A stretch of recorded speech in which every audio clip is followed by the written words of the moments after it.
All right. Well, back at it. Welcome to Dave's Arcade. I'm working on a Williams Solar Fire, doing some touch-ups. So, worked on this yesterday.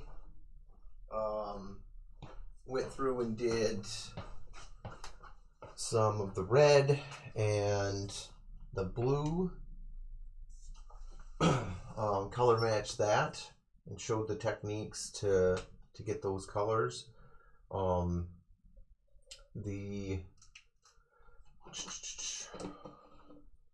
blue here was actually a combination of like a turquoise and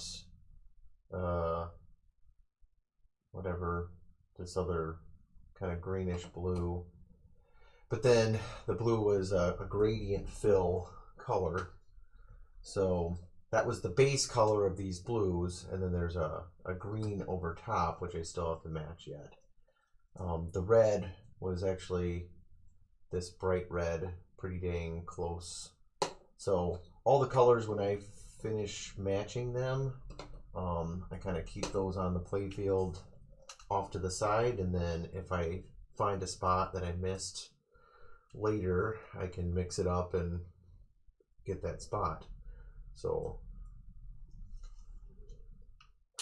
today I am going to be working on the purple, which it's kind of an odd, it's like a reddish purple.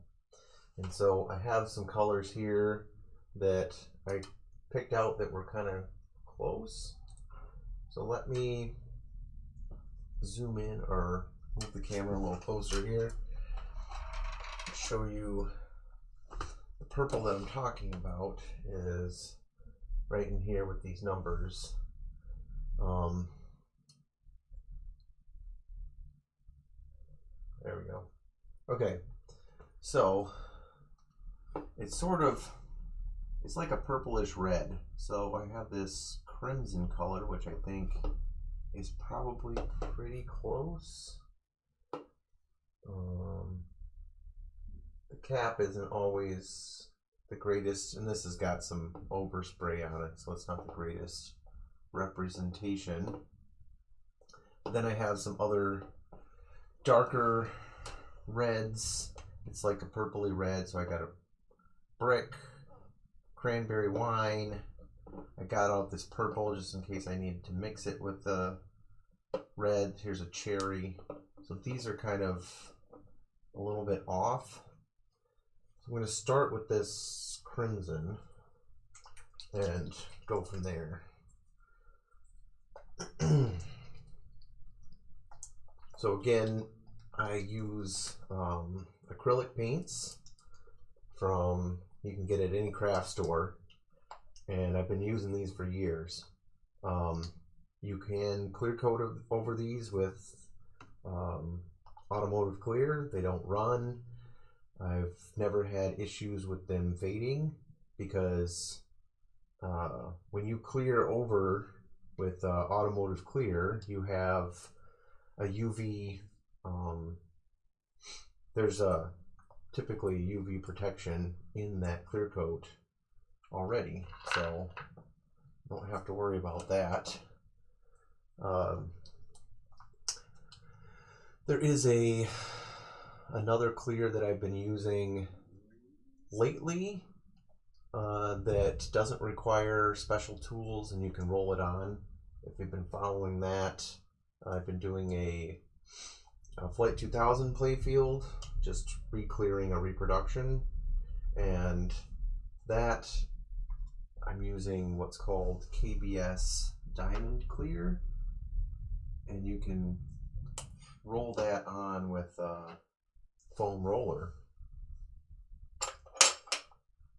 All right, so as I said yesterday, I just have a little bit of water and an eyedropper, And all paints need to be thinned out to start. Otherwise they just don't flow well. So I'm just doing a test bit right now. But I want to use the color as I would paint it. So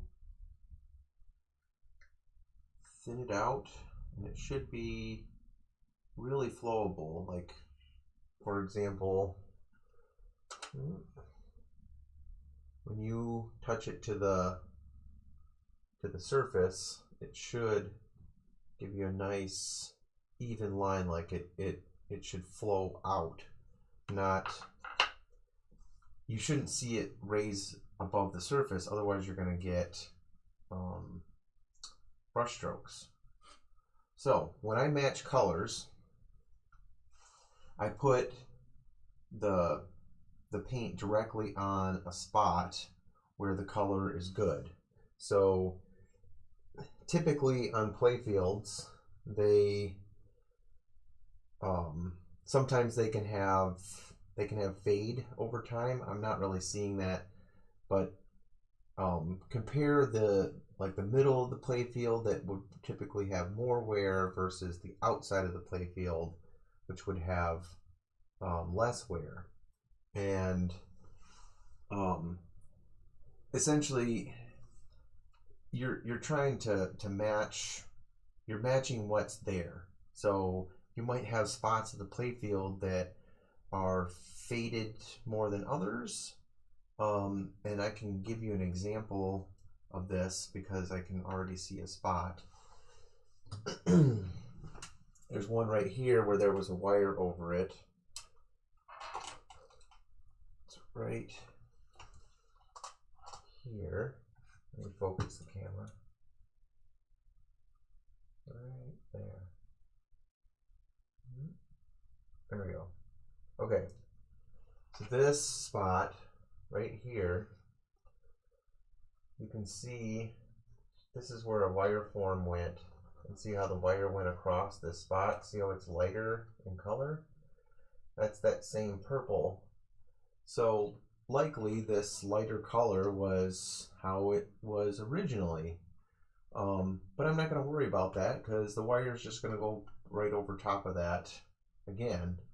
So I'm going to actually match to the darker one and not even worry about that because that's going to cover the vast majority of what I'm doing.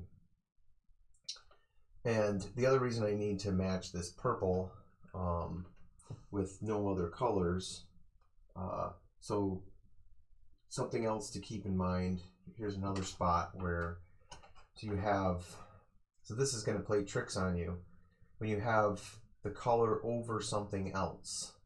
So this purple is over a red, and that's going to mess with your eyes when you're color matching it.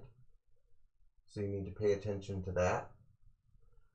This one is like, it's kind of hard to see in the camera, but it has a mixture of red and the purple. So that's probably not a great spot to color match. So I think what I'm going to do, so I need to find a good spot where it's not over anything.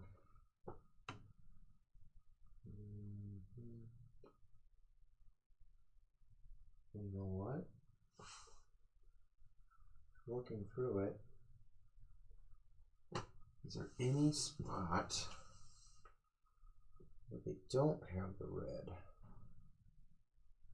That's what's screwing me up. Okay. Just straight purple.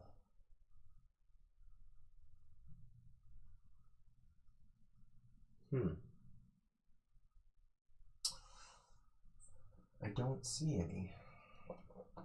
So I think what's going on here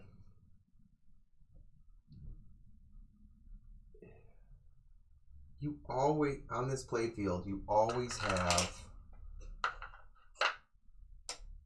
it looks like purple over red in this spot. So meaning the base color is red, and then the top color is like a wine color.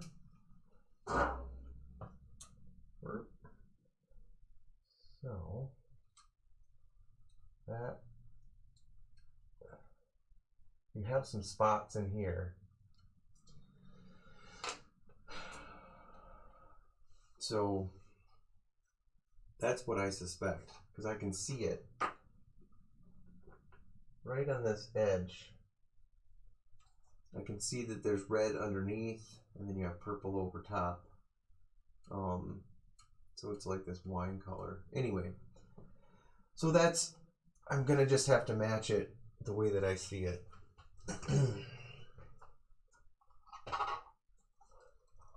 We will see.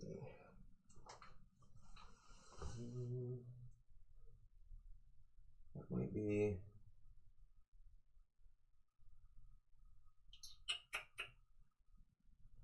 I'm gonna match it right here.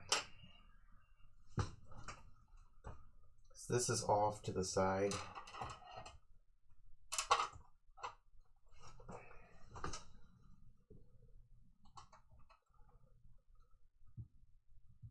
I gotta get the light reflection out of your eyes.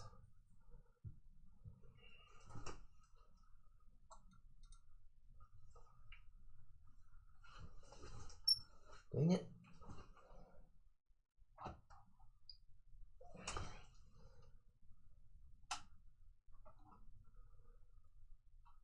Well, I'll do it off to the side here so you can see a little better.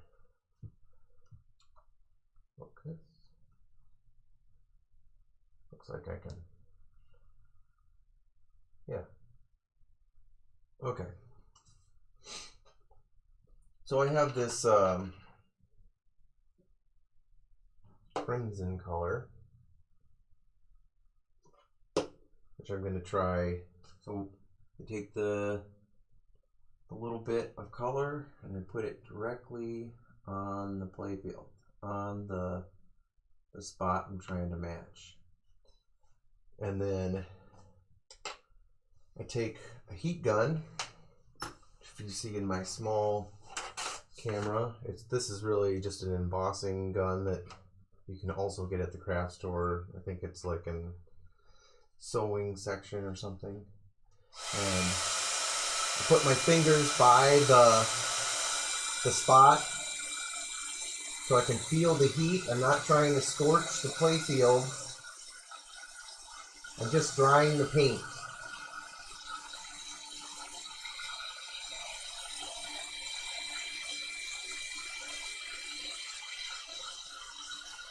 And as soon as you see that paint dot dull, then it's dry. Okay?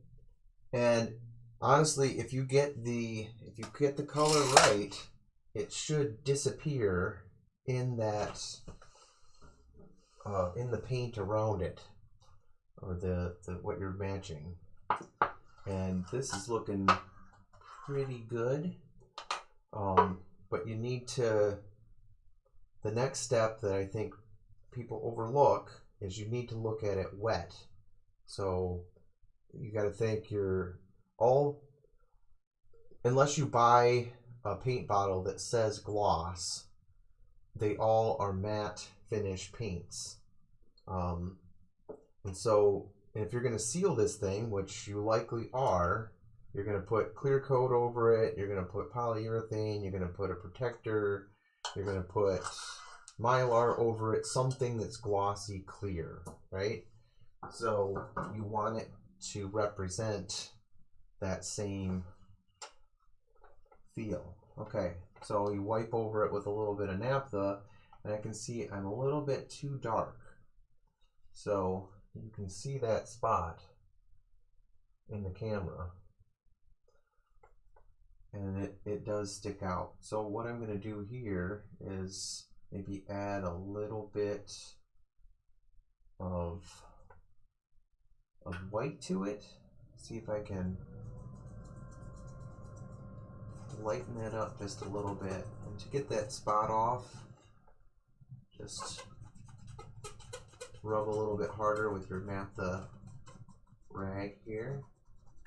Take that off. Okay. So I'm just going to take some straight white.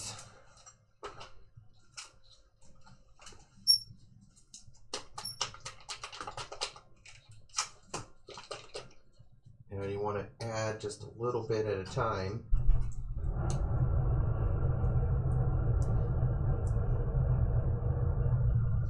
So I'm going to put on my, back up a little bit too, but basically on my paint thing, I'm going to put the dot of paint off to the side. Maybe. Is this all clogged up? Of course it is. We'll find something to unclog it.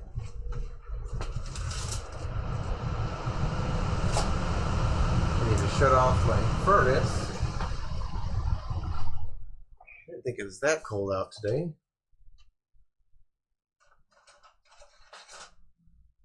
There we go. I have a little dental tool just for this, unclogging. Okay.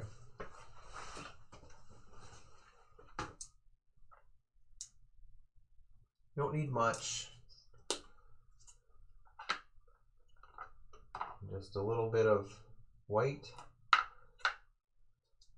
All I'm going to do is just take a little tiny brush bit. Get in camera view. Little tiny brush bit of white. And then go ahead and mix that in, because it's going to have, oh, let me back up a little bit so you can see.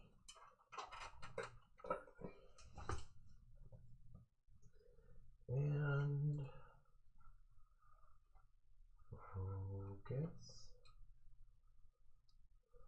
Okay. I just need it to tint a little bit. So when you mix it in, you want to do a little at a time, kind of make like a swatch of it. So like this will be your lighter color on one end, and then sort of darker as it goes further in.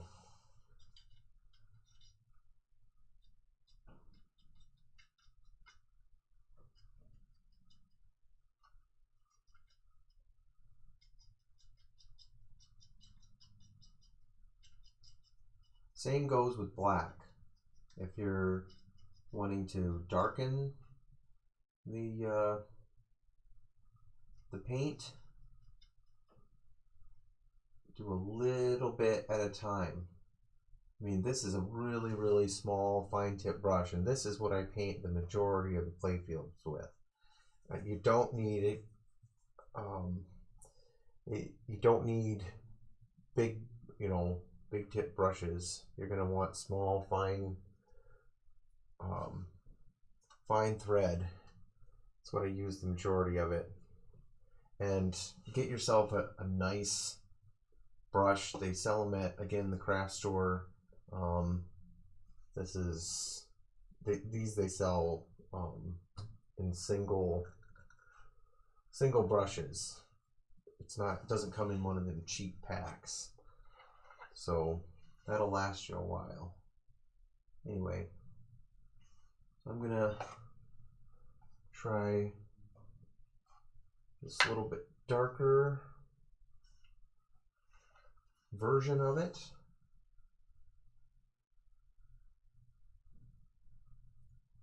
Let's see what that looks like.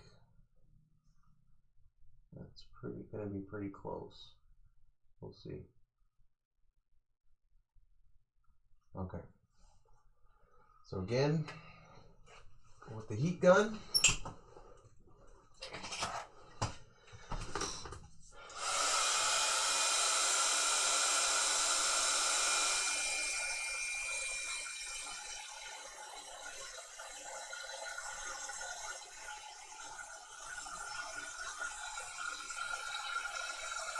If it's too hot on your fingers, it's too hot for the playfield. So move your heat gun back. I mean, you can also do a hair dryer. Works the same way.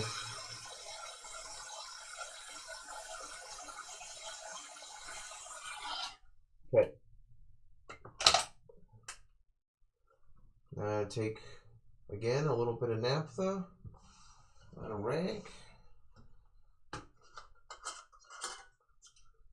You're going to be using naphtha a lot when you are touching up playfields.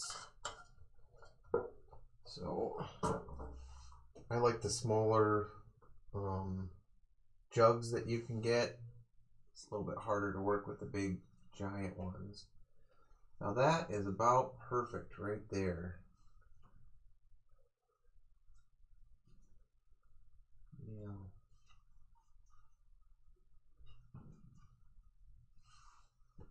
Just looking at it in different light reflection. That's pretty dang close.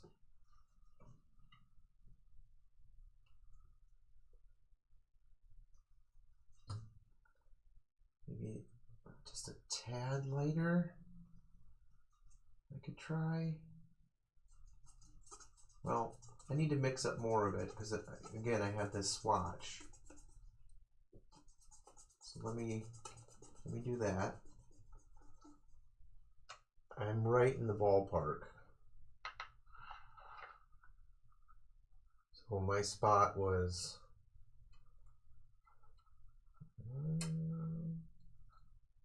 that's the wrong way. Yeah. Okay. My swatch was right here. So this is lighter. This is straight crimson. So I need to be right in here is the tone that I'm looking for. So I just want to mix more of that.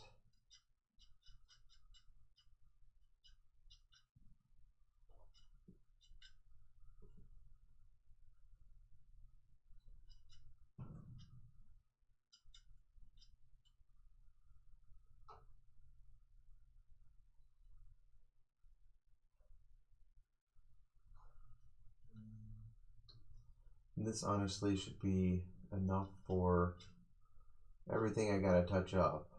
This little bit. So I'm just touching up small, very small spots. So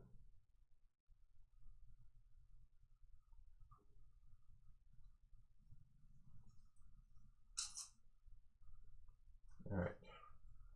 One more drying and then hopefully that's the right shade.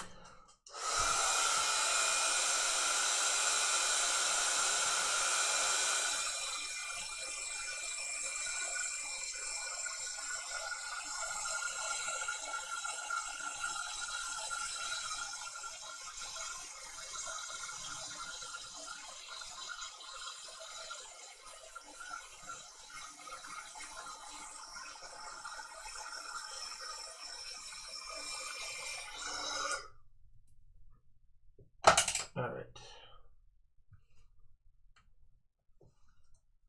Oops. Didn't mean to bump the camera. Again, a little bit of naphtha.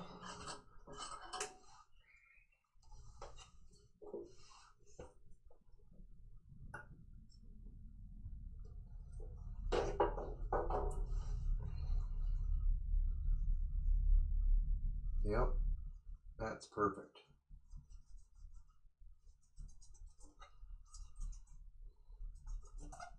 As my father-in-law would say, it's good enough for the girls I date.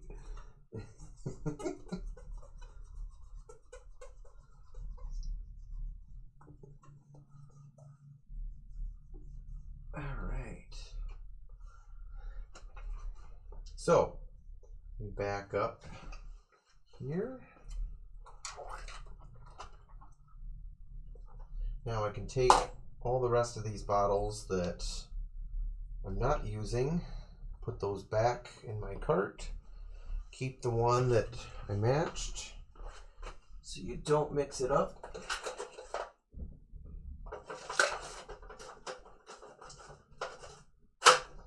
You definitely do not want to put the colors that you're working with, you definitely don't want to put them back and forget which one that you use, because inevitably you are going to end up needing to missing something, and you're going to have to go back and touch up one little spot, because the typical progression that I do is I start with black. So on a previous stream, I did all the insert key lines, so all the black around here, and then so I start with that. And honestly, I said on each stream, if you were to just do that alone on most pinball playfields, that has a huge impact in how your playfield looks. Especially if you have a pretty good candidate, because the inserts are the ones that always wear. They crack around it, the ball rolls over it. So just touching up insert key lines will have a huge impact. And you don't have to go as much as I'm doing. Like you could honestly just touch up the, if there's any big wear spots where there's bare wood, that would be, you could just stop there. But I figure if you're mixing up the colors, you might as well just, get most of it if you can, but then know that whatever you touch up, you're going to need to seal it in some way. I feel like smaller spots, maybe not so much, but bigger ones like a ball kick out area or something is gonna need to be touched up.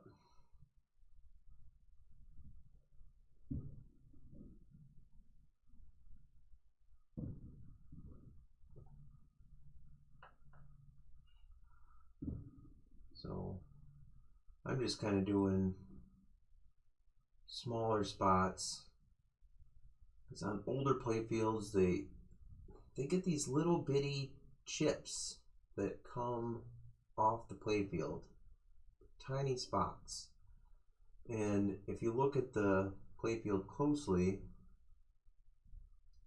you'll see ball swirl marks and planking and different stuff that the wood is doing. And what happens is when the surface cracks, that's actually not, let me show this here.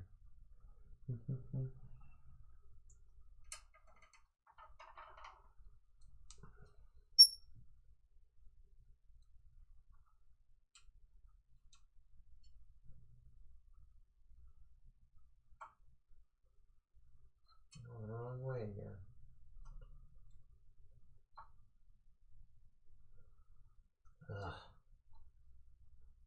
Okay.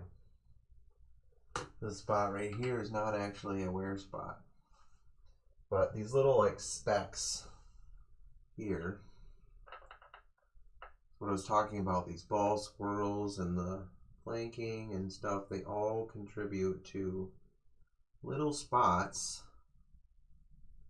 where when the ball rolls over it, it ends up chipping off like a little specks. And so you have to go through and touch up all of that, because it's going to show up over time. Okay.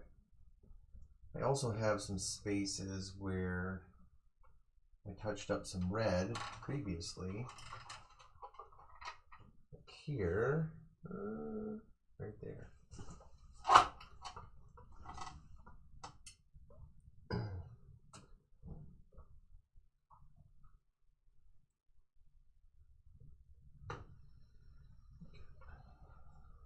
A little bit closer. Really need to get a camera with a zoom. I don't have to get so close.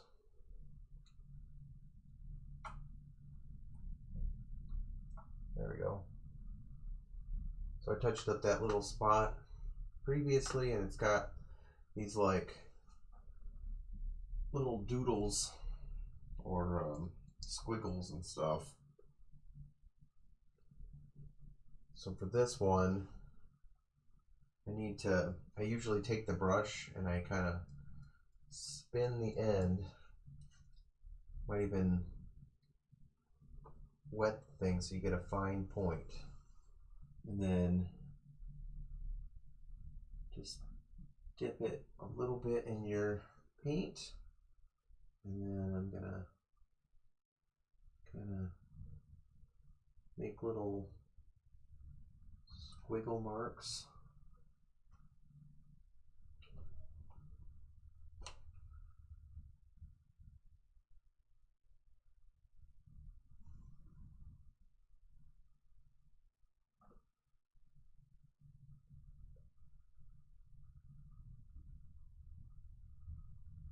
Doesn't need to be perfect.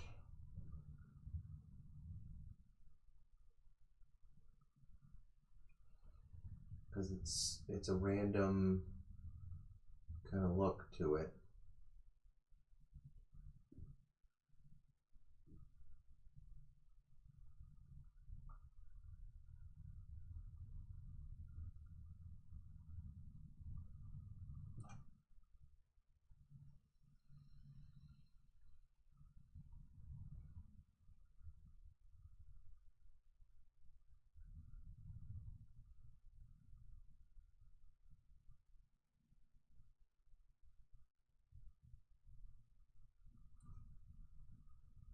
All right, let that dry.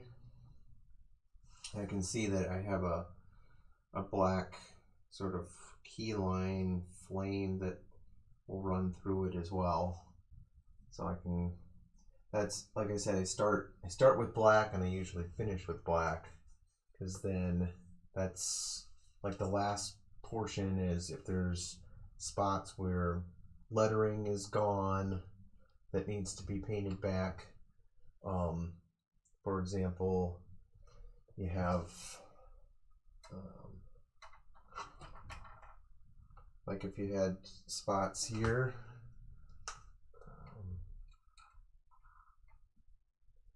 if you had spots in the lettering that was all worn off, you first have to paint the blue underneath and then the green dots on top and then the lettering. So you have to follow that sequence. Otherwise you're just going to be painting, if you painted back the letters first, it's even more of a pain to kind of paint around those letters.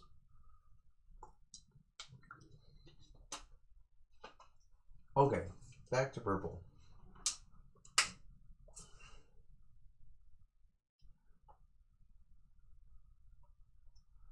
And if anybody has any questions along the way about painting techniques,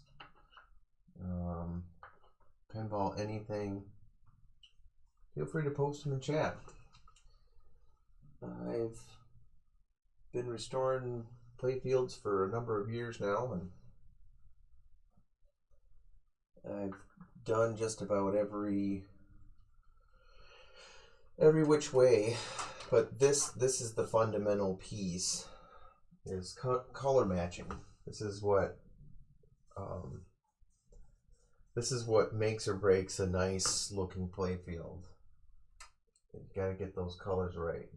And then secondary is doing clear coats or some sort of sealer or protector or whatever over top. So if you can get this piece right, the rest of it, there are easier methods and more advanced methods for sealing it.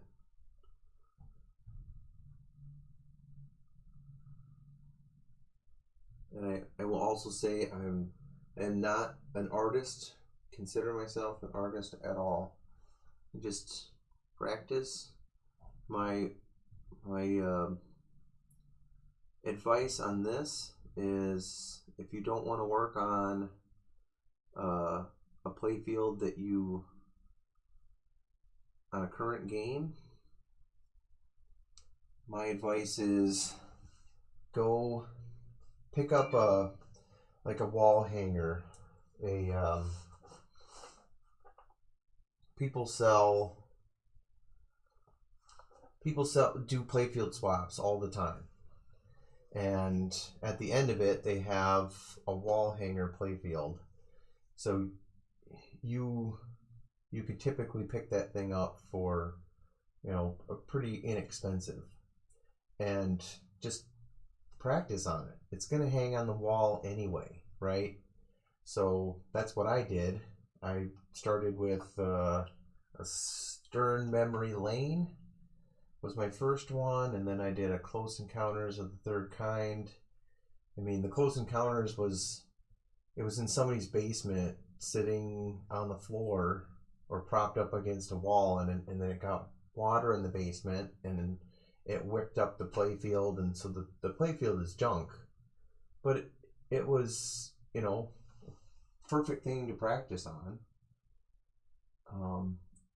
And honestly, if I showed you that playfield, it's not my best work. I get better over time, So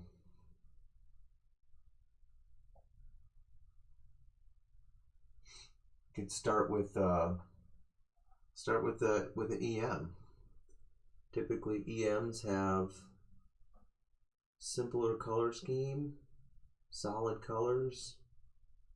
You don't have these more advanced gradient fill colors, like small dots and things to deal with. So those are typically a lot easier,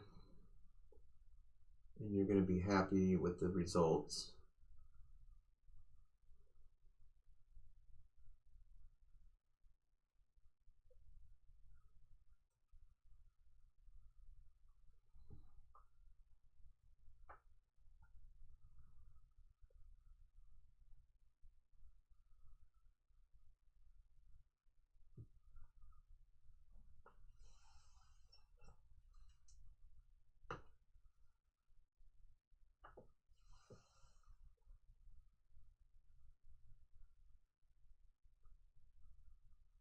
I don't think there's a whole lot of purple that I need to do.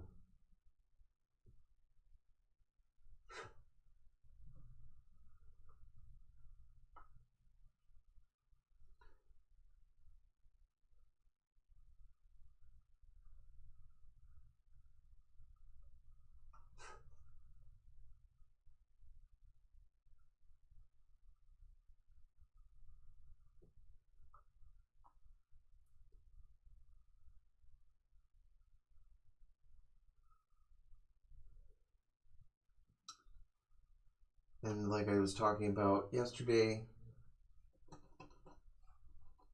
you kind of go through and look at each section. It makes it a little bit easier to kind of see what you're working with. Kind of scan all the purple areas in a certain section, and then you can see what spots need little touch-ups.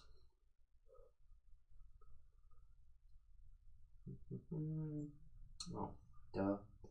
I have this ship area here that got quite a bit of touch-up on it. And the red right here.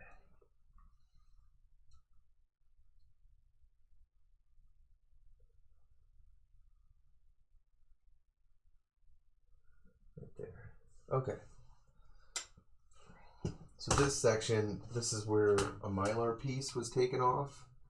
And like I talked about, when it has planking and like ball swirl and stuff, that adhesive from this half moon mylar piece, when that comes up, it will take any of the loose paint with it.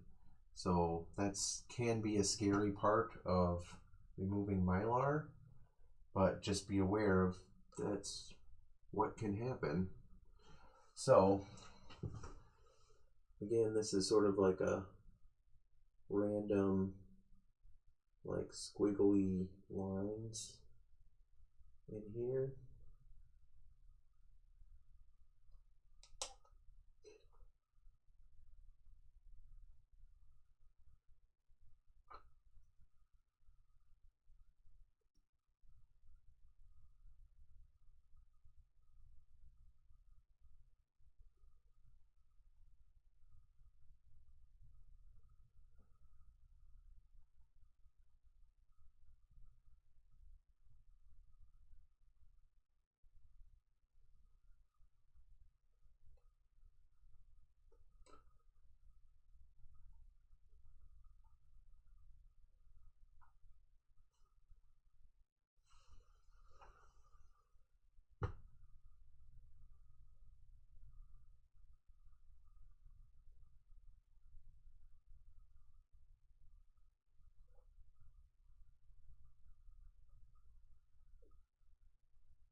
We'll let that dry. I'll have to seal that later. Where else? I got a bunch of red up here. Or purple, rather.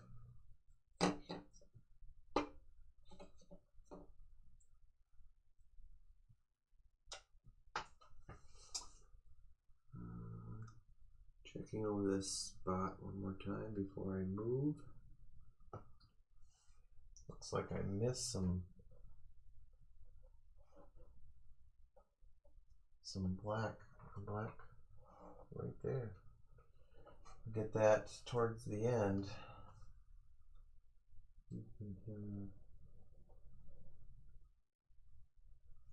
Okay. Open over here.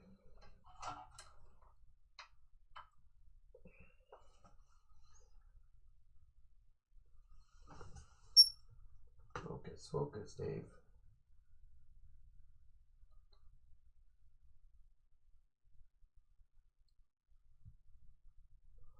Okay. Not too much. I mean, I had some spots, this ball trail right here, that was probably the bulk of the wear. And I don't think maybe a couple of spots. Nothing too crazy over here. Maybe right in here.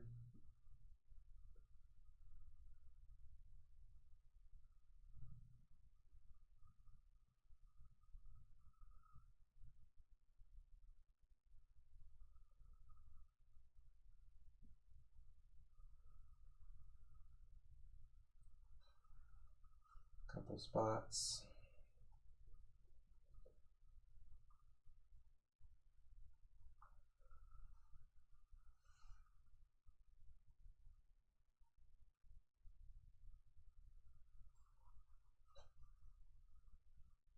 Did have this spot here it's right where a wire form is. When it pulled out the wire form, it took off some paint. Just put a couple of dots, squiggles right in that spot. Don't look good as new. There we go.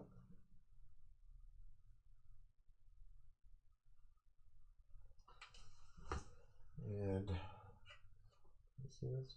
Well, it's in the light reflection, but a couple of small squiggles here on the insert.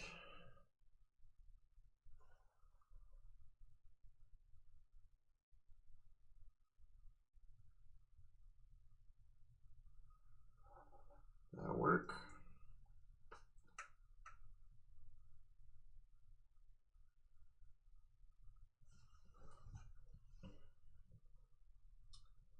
I think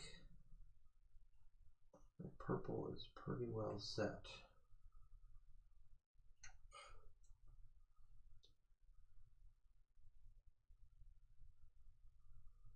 At least on the bottom. I'm gonna move to the upper playfield next.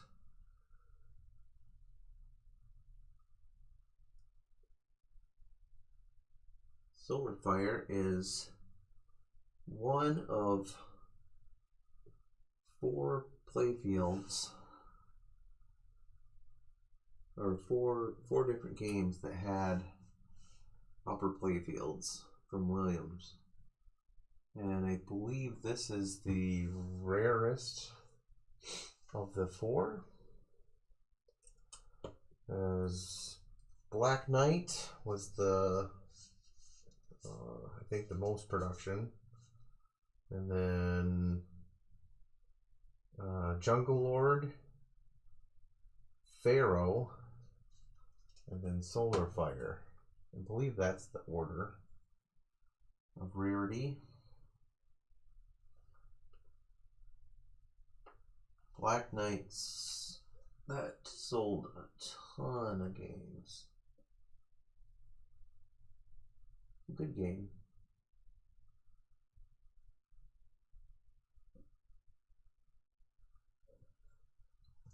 But some would argue that this is probably one of the better ones. This one actually does not have speech. Black Knight, Jungle Lord, and Pharaoh all had speech. This one does not. This one has just sound effects and background sound. So I don't know, that probably hurt some of the sales, because I mean, you know, I could see if you're an operator and you're buying games, you know, sort of the standard at that time was what? So Gorgar was the first talking pinball machine, and so once you come out with an innovation that people like speech, they start to expect it. So I gotta imagine that not having speech on this game hurt the sales, because otherwise, I mean, all right, the speech, like Firepower had speech, and that was very, you know, kind of fit with it. Or you could have had like those computerized voices that they used. Like, that would have been perfect for this. And this is very much Battlestar Galactica rip-off art. So I don't know. I'm not sure why. It just probably a cost thing.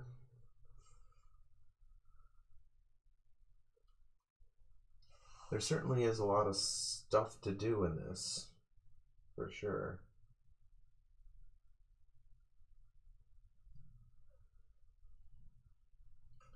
I'm just working on this ball trail area right up in here. And again, little squiggly lines.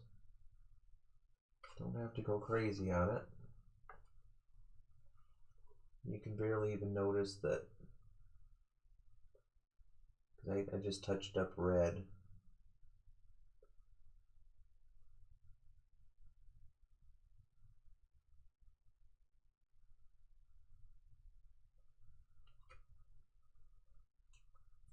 there's one spot here. This was a bare wood spot.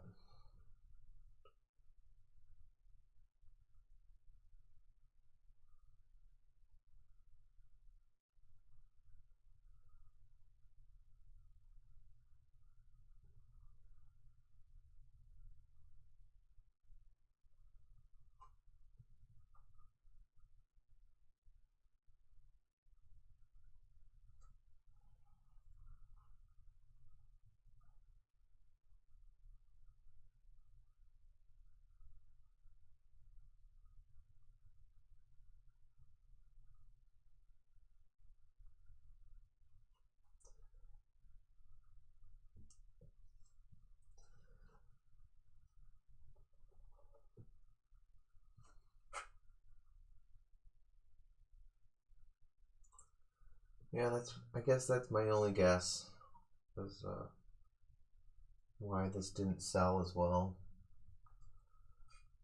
It's got to be because the other one. Well, I'll have to look at which ones come out. I think Black Knight came out first, and you could say, well, if you're an operator, I already have Black Knight. It's an upper playfield game. It's earning well. I don't really need another one or something that's similar, especially if it has less stuff or doesn't have speech in it. So I could see that being an argument. I don't know.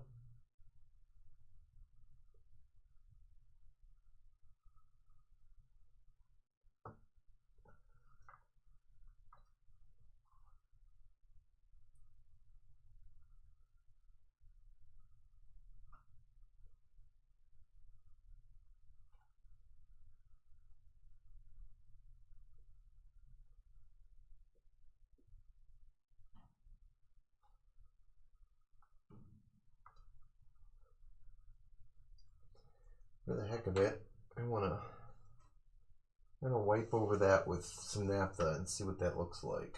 So I'm gonna dry it real quick.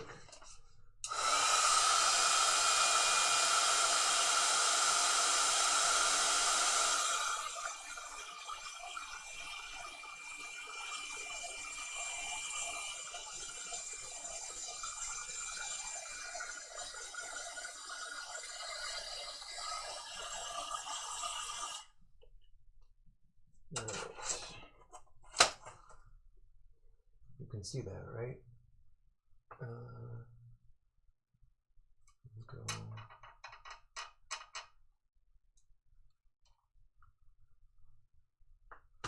Get over a little bit more. That's right here. Nope, went the wrong way. That's the spot. Freaking light reflections in the way.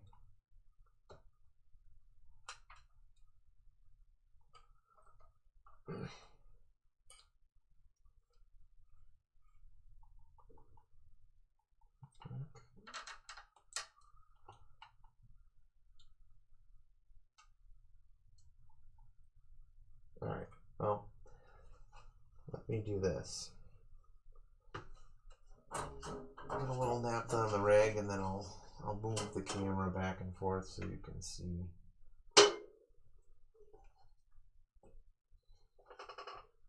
So just wipe over it.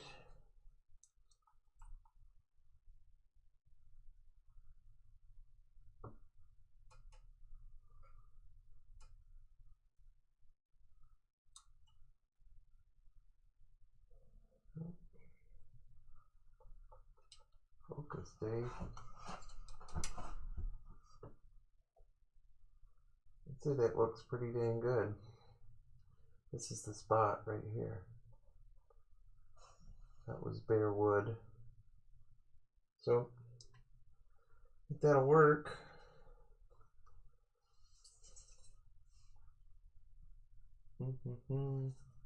All right, moving on.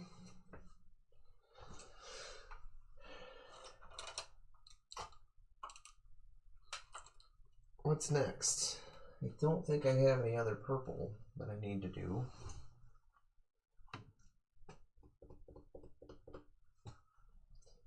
So I need to move to the next color.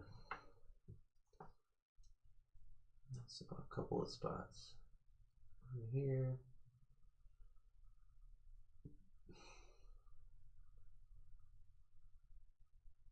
All right, good enough. All right, next color.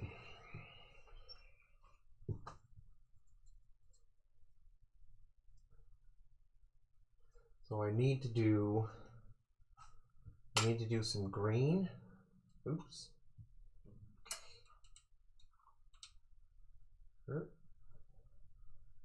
I need to do some green. So on this, I have blue for the base color, and then it's a gradient fill green, and my solid green that I have to match is right here. That's where I need to match it. If I tried to match in here, it's got too much blue behind it, and it's gonna mess with my eyes. So you're just not gonna get a good match from that.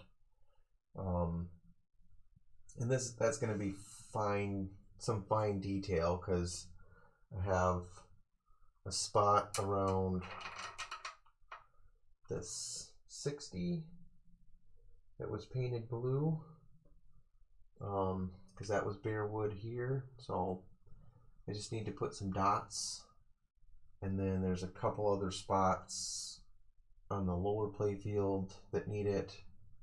I have some on this 20 over here that's out of frame. So let's match some green. So green, you know from your color wheel, is what? What two colors make green? Remember that from elementary school? Yellow and blue. So green is not a primary color. However, I'm not gonna mix up yellow and blue and try to get the right color, because this is sort of a very bright green, almost a neon green. Right there. Yeah. Or grass green. It's very light. So mixing a yellow and blue together and trying to mess around getting that perfect is going to be tough. So I'm going to try to find a green in my collection here that's close and go from there. I do have a neon green, but I get all my bottles out and then I'll back up and show you.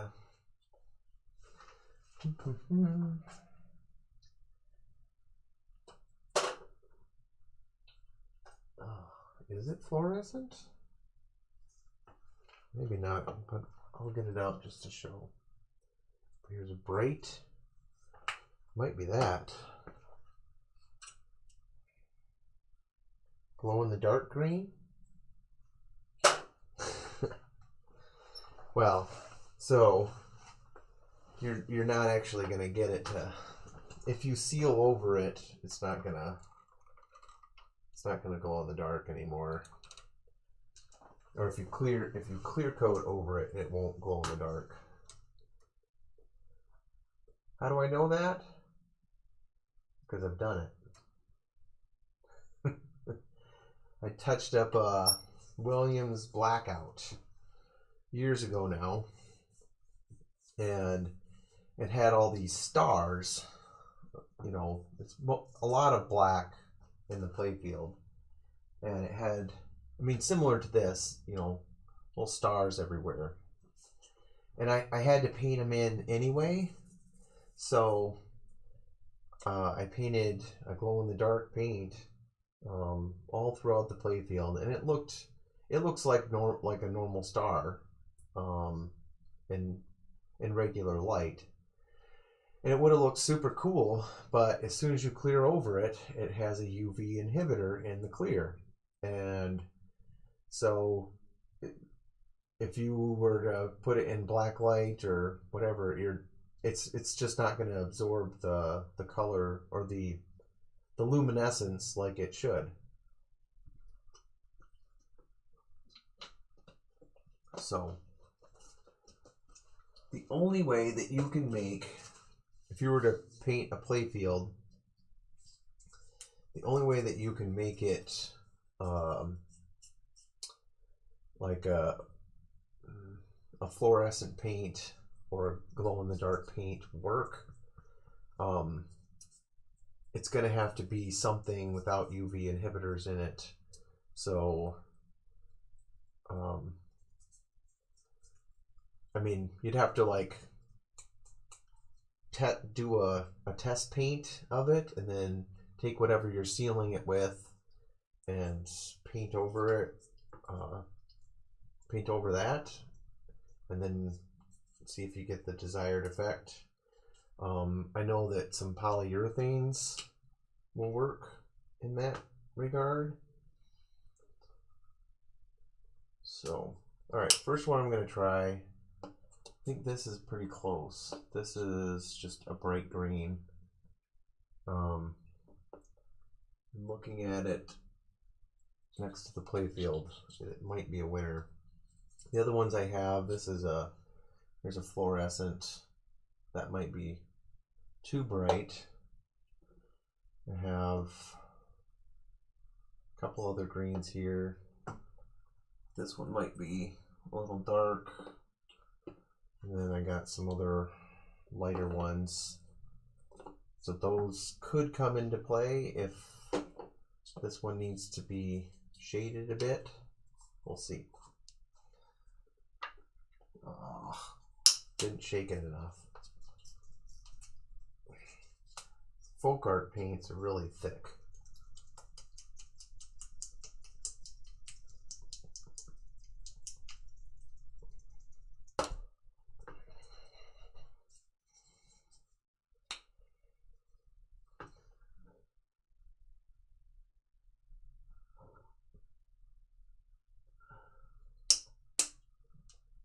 All right, there was so much moisture on the top. I don't think I'm gonna need to thin it out. Maybe, we'll see. Yeah, probably will.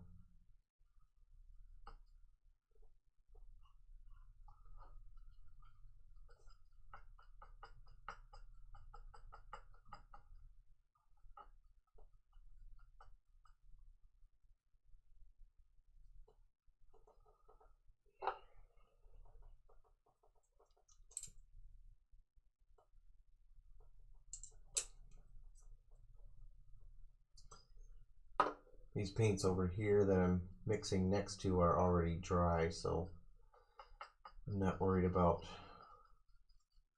them mixing together.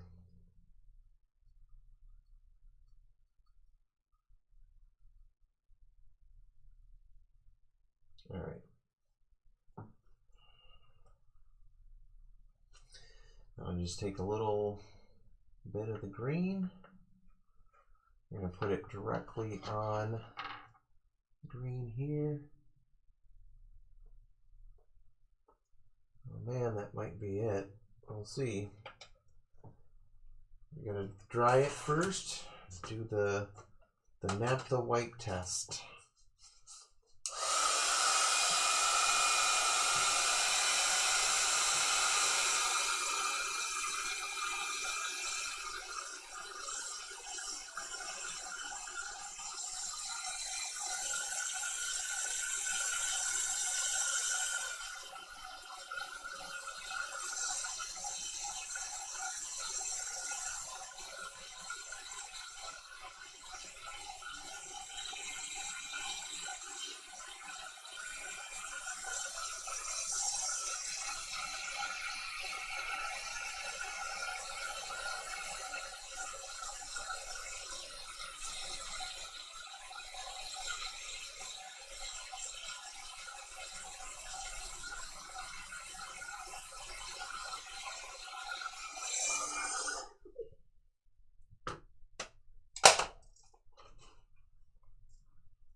Mark, what's going on, man?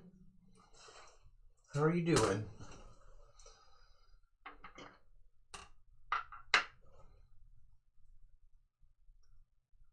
Oh man, that's pretty close.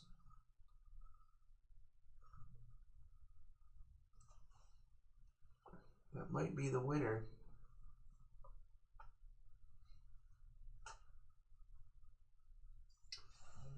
Let me try a little thinner amount on there.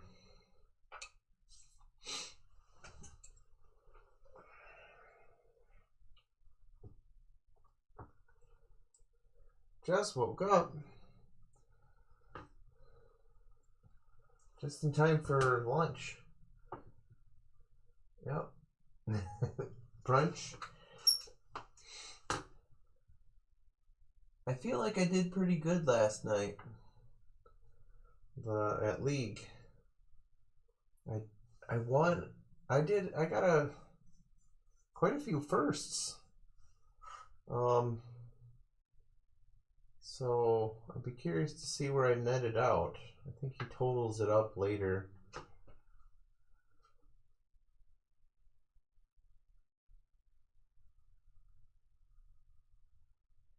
He'll email it.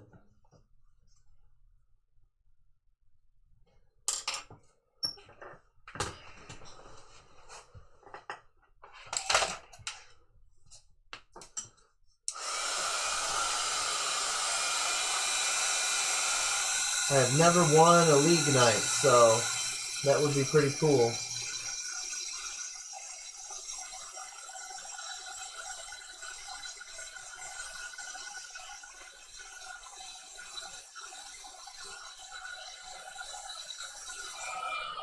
But Neo's a pretty dang good player, so. You blew everyone away on Cyclone. I didn't even get to play like any of those. I was in that main room the whole night, so I pretty much played Target Alpha, Super Soccer, and Mandalorian for everything. So I think it was 2 rounds of Super Soccer, 2 rounds of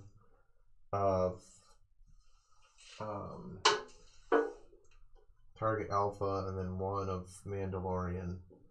And I think it was 5 rounds total.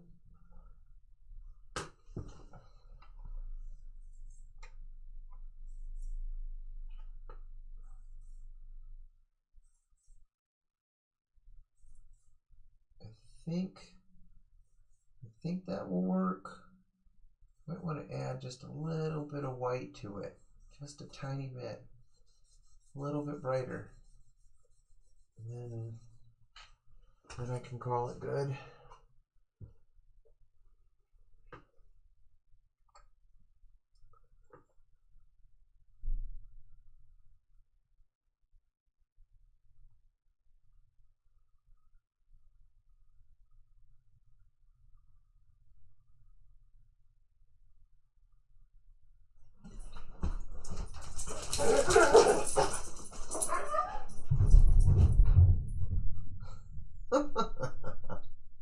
Lindsay must be home.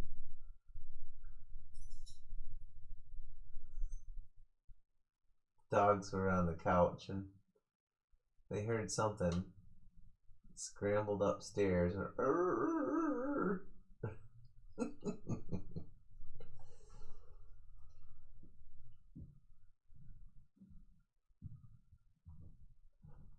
yep. I think she's home.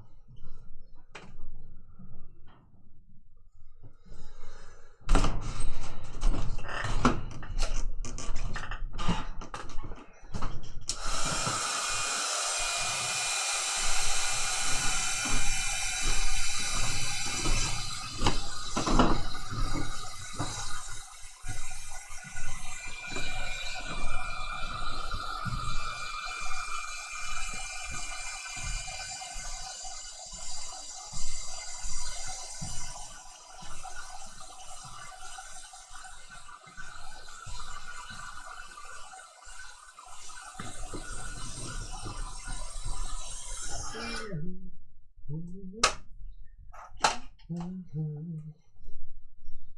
right.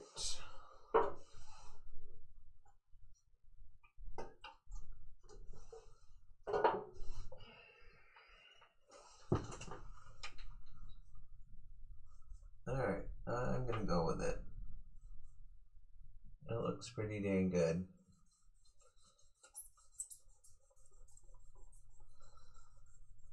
Alright.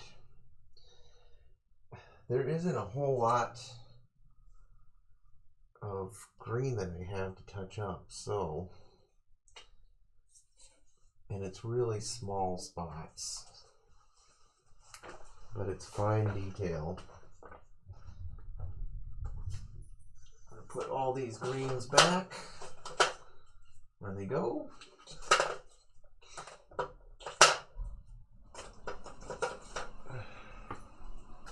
Yep, Emmett's back. He's over the excitement of Lindsay coming home.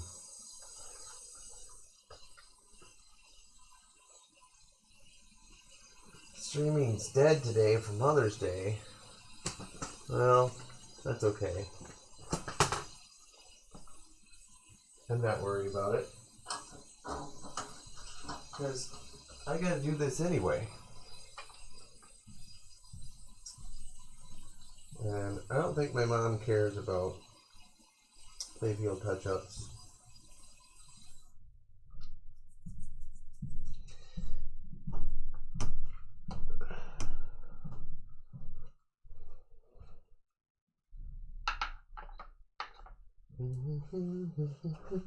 And I put that 45 of TNA in the jukebox. Oh, that's right. What time is it? Is that 2? I'm sure I'll be done before then. But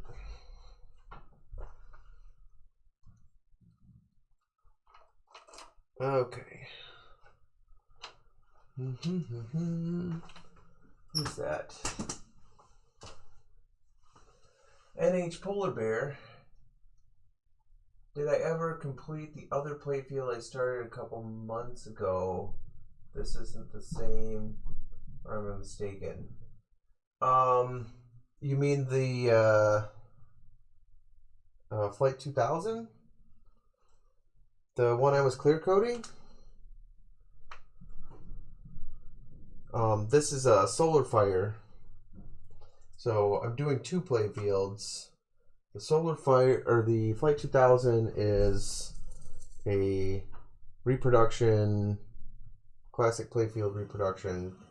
I'm just re-clearing it. Yep. That is just over here. And so my objective is do the touch-ups, get these sealed, because this goes to needs to go back to Mark's Basement Arcade, so he can populate it and work out bugs and chop it and all that stuff. So I got 2 more colors to do, and then it can go back to Mark, and then I can work on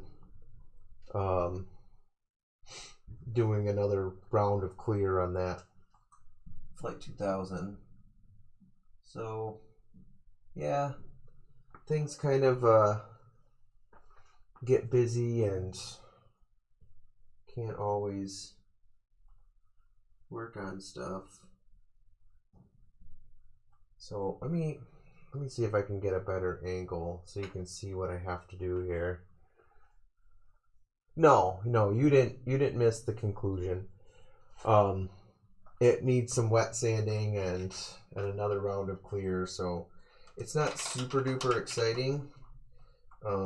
Wet sanding and clearing, because it's kind of, to wait in between. And this is the spot I need to show you.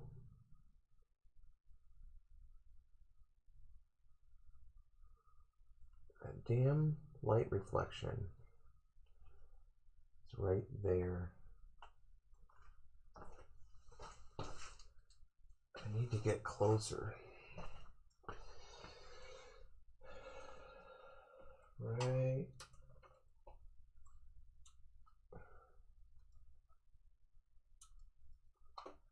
there. Ugh.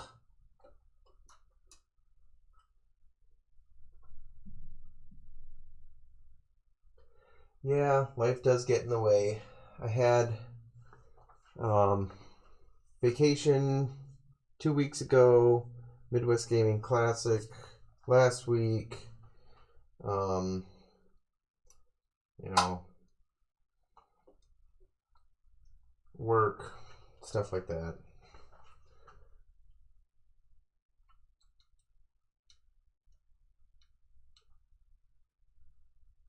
Oh. I can put something in the way. What can I put in the way? Maybe something like that. Is that enough in the way? I think so. Okay. No, not really.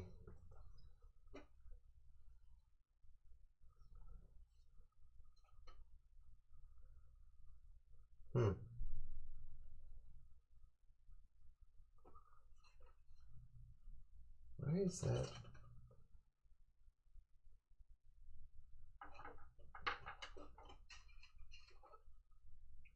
Well, that's the spot I gotta do. Okay, moving on.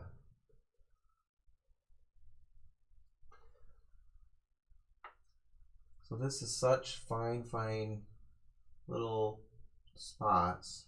It's gonna be hard to show on the camera. But what I'm trying to do, these little itty bitty dots, and they're in a grid. And you need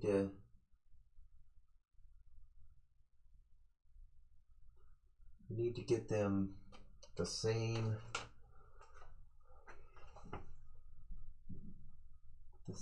thickness, and you need to get them in the pattern.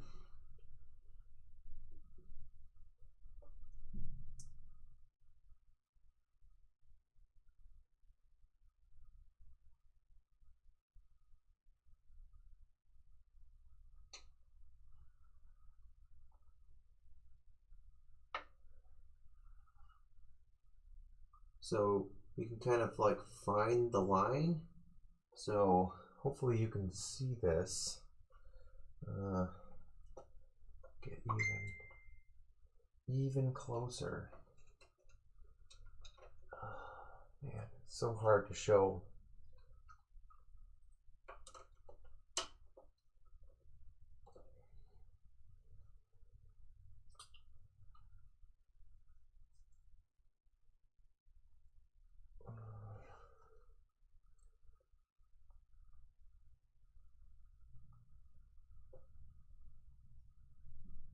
There.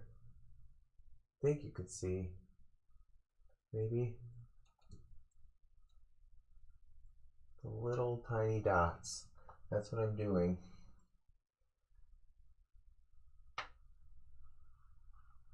I need to go in the row.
this is one of those things where,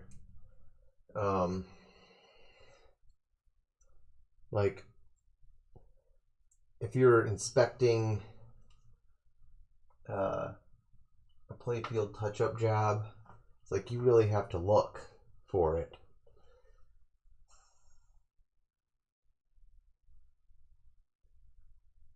This is the stuff that when I'm going through and doing playfield touch-ups, I want it to look like I want to forget where I did it, and it should not stick out.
Well, pretty close.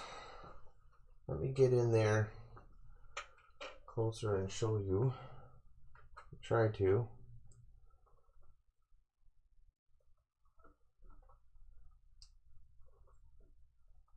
Why is it? Bend this a little bit more. Sorry for the shaky camera.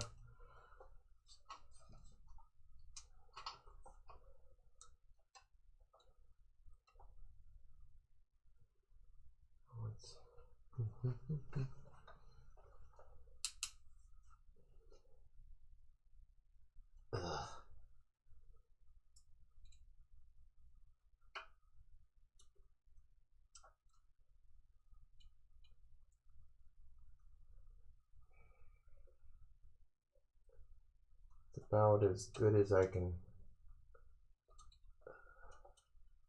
focus.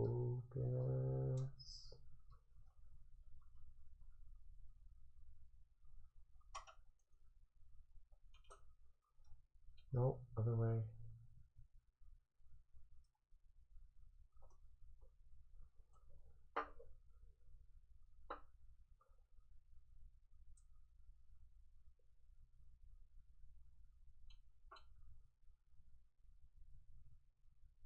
Well,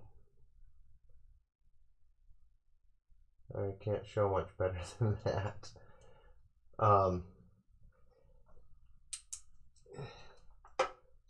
It's pretty dang good. I mean, for the as my father-in-law would say, it's good enough for the girls I date.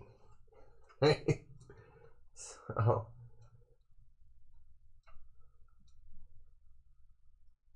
when you get into this like really, really fine detail, it's really like I could have just left it blue and probably no one would really even notice. But I want it to, if I can do it, I'm gonna do it. You know what I mean? I'm capable of doing it, so I'm gonna get it done. This is the one I'm working on now.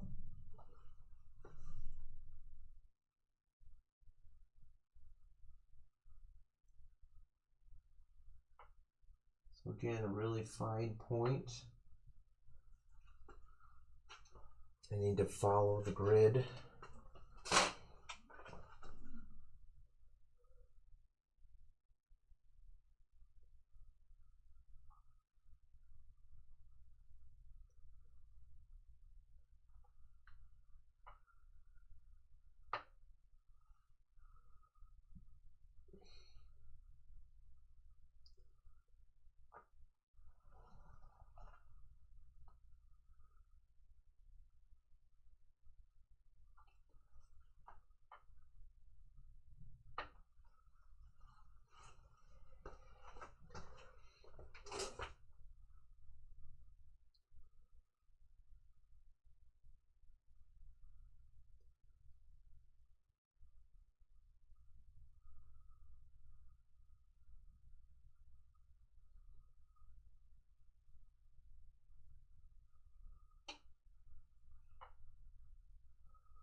some of this might get covered up by, say I have a line here that I have to do yet, so it might get black line over it.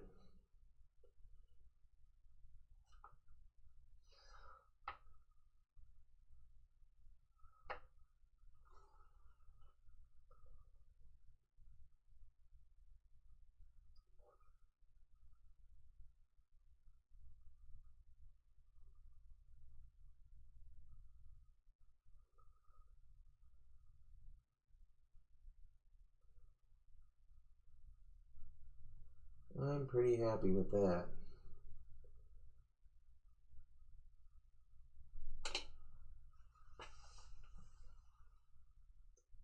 Yep, yep, yep.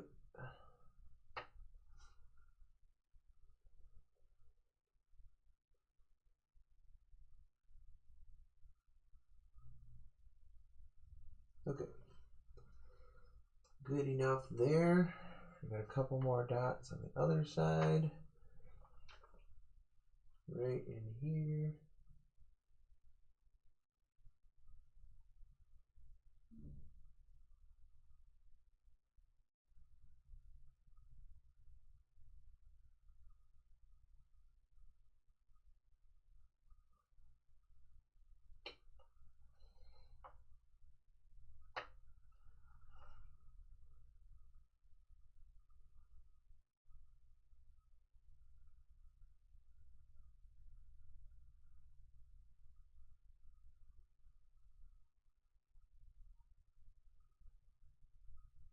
Oh, yeah. Major Drain, thank you for the sub. Appreciate it.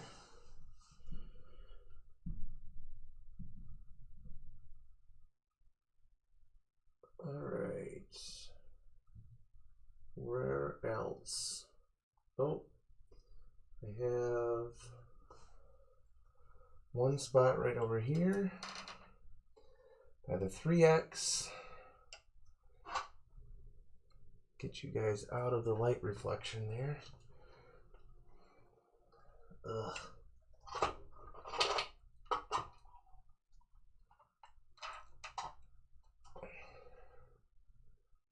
And out of the chat. So right about there is where I need you, so I can maneuver.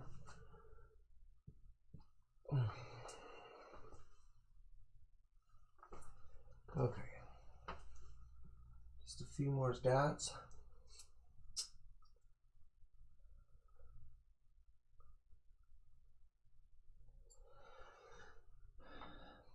This green is just used a tiny, tiny, tiny amount on this playfield.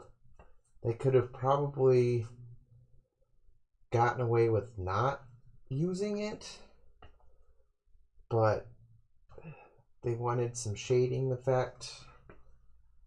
I tell you what, it is a huge pain in the ass to touch it up, but they were not thinking about who's touching it up 30 years down the road. I guarantee you they weren't. Sad.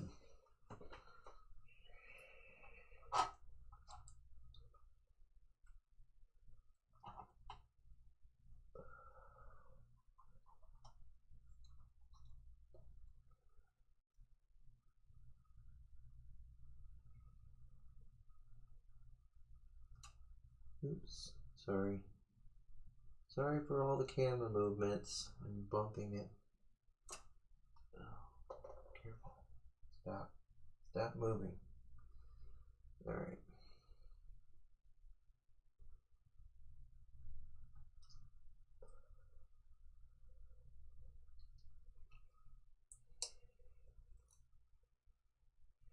Now Williams is like,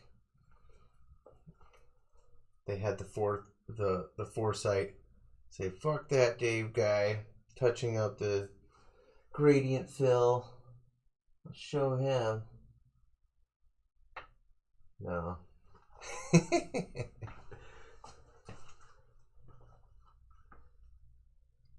Major Drain. I'm glad you enjoy. I think there's I mean there's lots of gameplay videos out there, and Mr. Scappy, thanks for the follow. Appreciate it. You know, I do gameplay videos and stuff too, but I mean this is all things that I just do around. I'm doing it for myself anyway, and I might as well share some of the knowledge. Whether you want to try it yourself or not.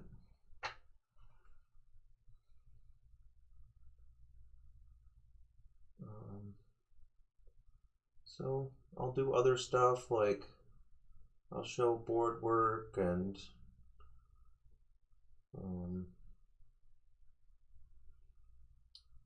in fact I have another thing I was thinking of doing, which I will. Been playing around with a 3D printer that I got not too long ago, and I'll probably stream that. I actually designed a lava lamp base, and I've already printed it once and it was a failure, but I got a new plastic that I'm going to try, ABS, that takes a higher heat, and plus I made some modifications to the design, so it's arcade related. I have a lot of lava lamps in my arcade.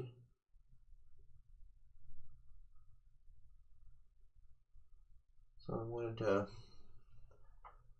kind of show that. And 3D printing is certainly used in pinball a lot, especially nowadays. Lots of parts are 3D printed and in production games. So, which is partly the reason why I got it, is I want to be able to use it for making any pinball parts I might need. That is the idea.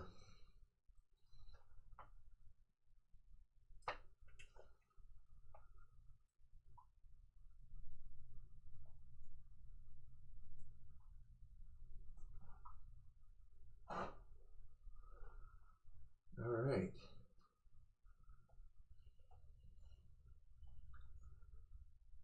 I'm pretty happy with this section. Got my little green dots. It looks pretty dang good.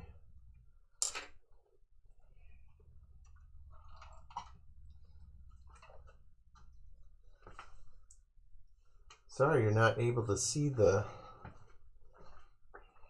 green dots as well. I'm trying my best here to make it show up. Because man, they are tiny. Tiny.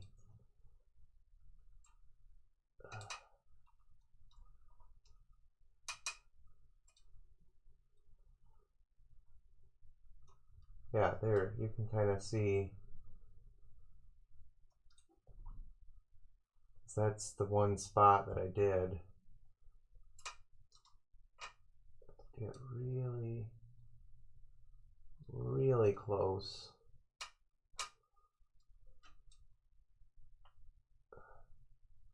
I think that's as far as this thing is going to focus. But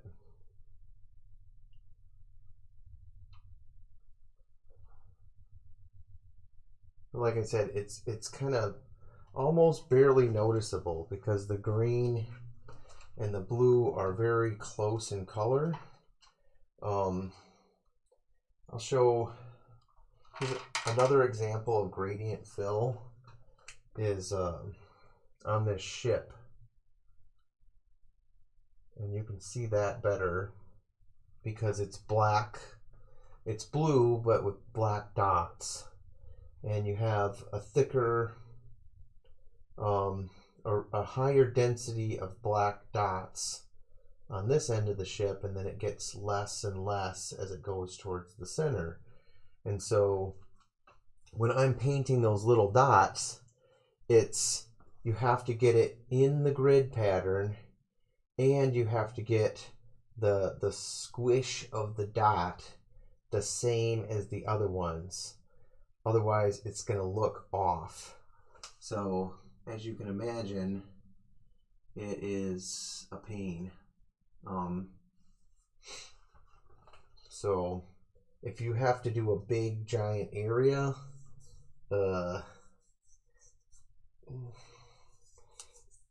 I would actually probably not shy away from doing that at all. I would say, for example, like if this was all worn, I would probably just make a darker blue or something close to that and just paint this whole section that blue, a darker blue.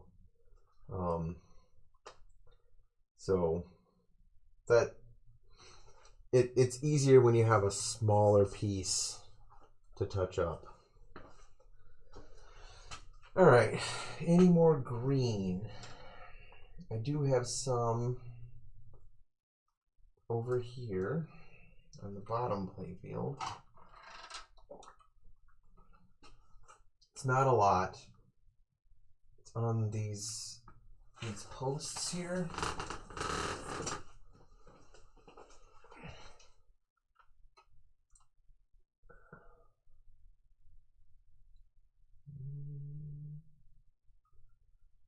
But you can see when it's straight blue, it stands out, right? But again, there's going to be posts here, so I'm not going to go crazy with it. I think I'll probably just leave the blue where the post would sit down, because you're not going to see that. But there is like a little spot right here on the outside of it that you will see. So I'm going to put those dots in and call it good for that spot.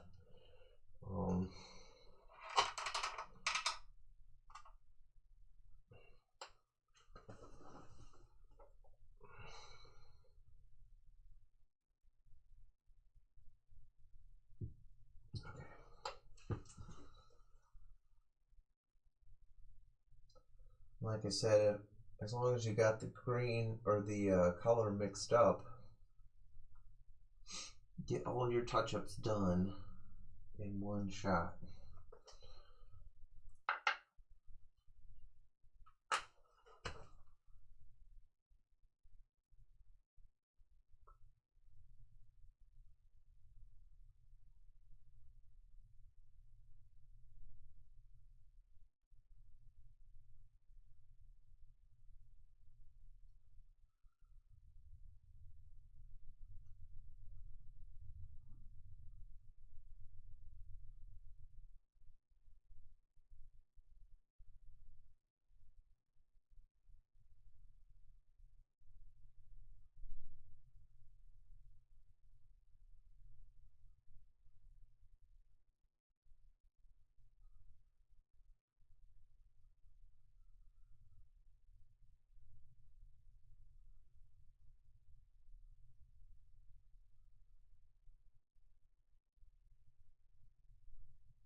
that's good enough on that one. Oh boy. I have a couple spots.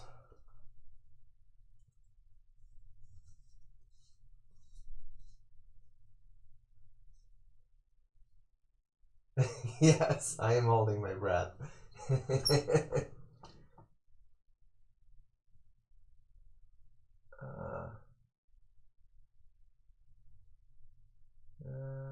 Sorry, I'm catching up. I have 30 machines, but I'm just about as green as I can be when it comes to repairs. Awesome.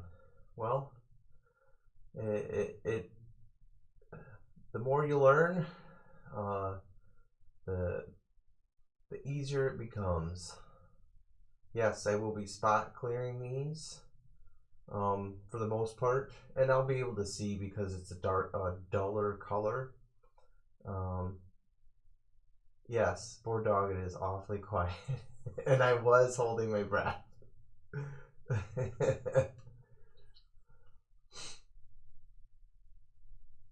Oh man,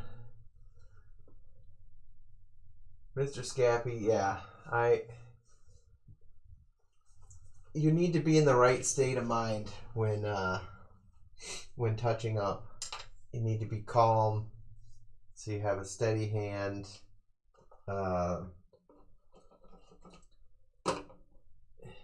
You know, even if I wasn't streaming, I might, play some music or something.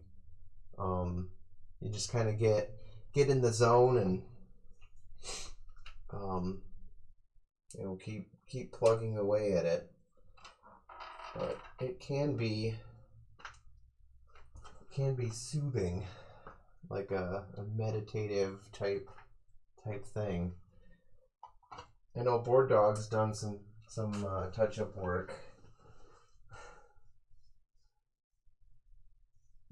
Yeah, for sure. Concentrating on the fine details. Like these dots, if you could see them better, they are teeny tiny.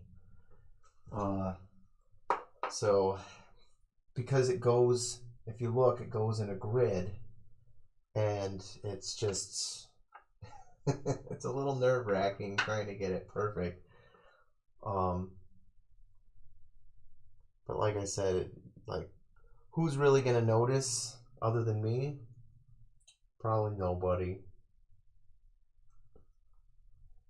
All right, I got a couple more spots in this half moon area, and then on the other side, and then I'm done with green. So actually, there's one little spot up here that I'm gonna do off camera. I don't have to move. It's just one tiny spot.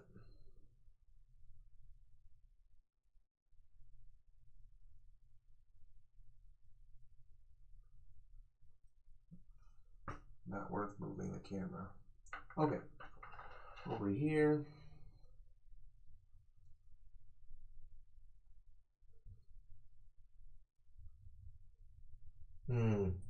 Yeah, Board Dog. I hear you. Like if I was painting a bigger section, it's not a big deal, but something like this, where you're like these ships. So the other guys watching,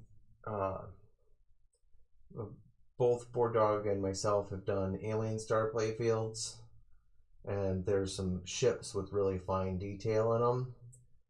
Insane amount of detail. I mean, like this. And when you're painting something like that, it's a ton of work. That's why it's so important, if you're getting a game that you want to restore, the best example you can find. And in the case of like a rare game like this or like Alien Star or something, it the chances of a reproduction playfield happening are probably close to none. So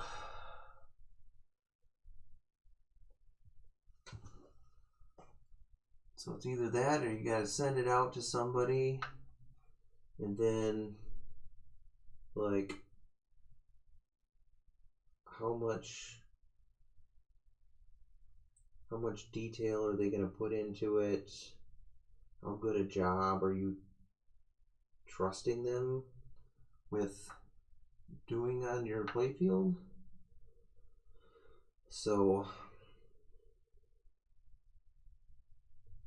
like is it is it something where they have like levels? If you're paying somebody to touch up a playfield, are you paying for like a quick and dirty job versus a super fine detail, go over everything, do your best possible work kind of a job? Or these are some of the questions that you got to ask your playfield restorer.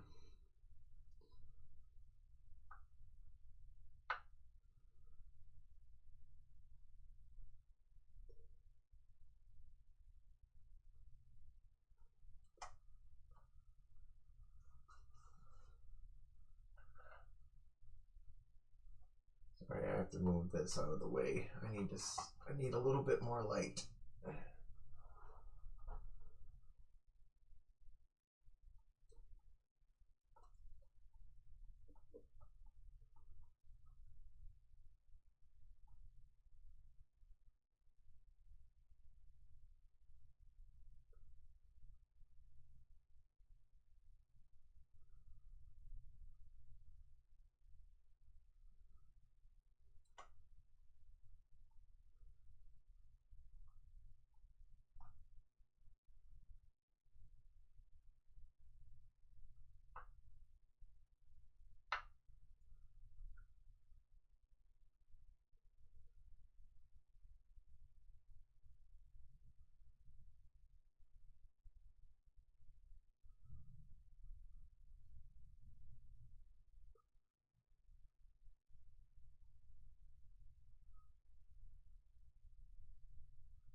Well, that's a little thicker than I wanted it, but I know that I need to paint some black around this insert yet,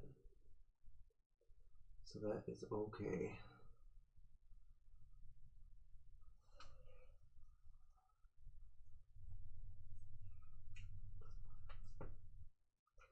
Good, good, good.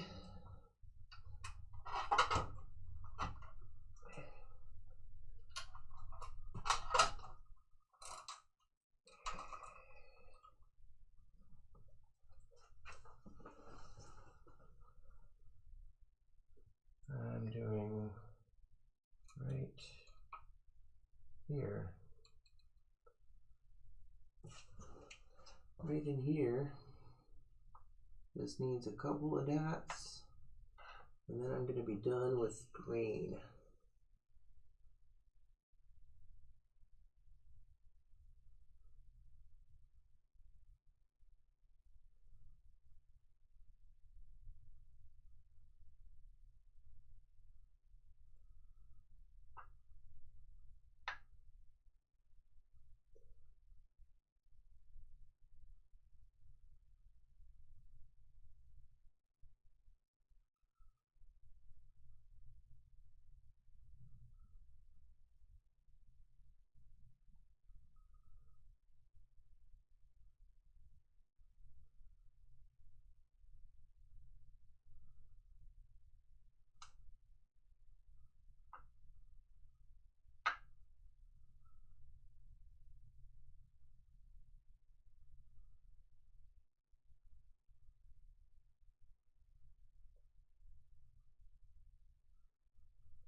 All right.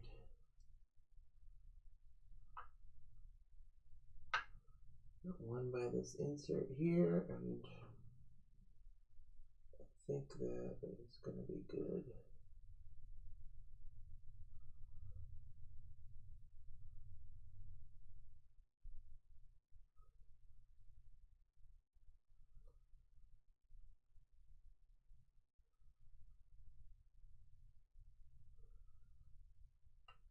All right, done. Done.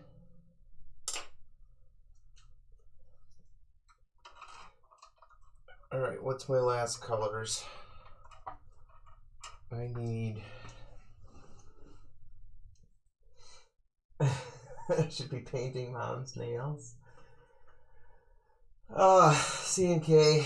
Mom is in Michigan, so I should at least call her though.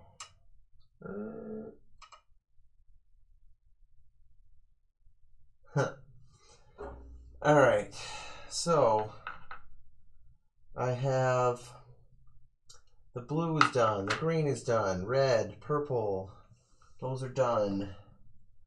I need to do yellow. So I have a flame tail and I have this like dirty white. So the next time I stream it, I have these very minor ones for yellow, this dirty white, and red. And then I have to go back through and check all of my black and insert colors. So I think I'm nearing the end. I have one more stream of this to get those going. But I think it's a fairly nice day, so I'm probably gonna do some more yard work, farting around the house. And then yeah, once I get those colors touched up, I got a flame tail here, one over at the top playfield, a small section, and then go back over it with black. Then I need to seal everything,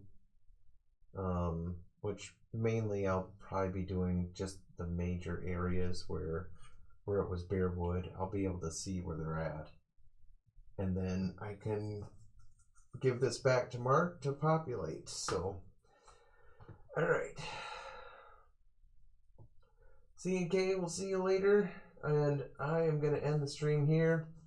Thanks everybody for hanging out. I'll probably, I don't know, I'll start it up again sometime during the week this week, and hopefully I'll get it all done. So, thanks again, everybody.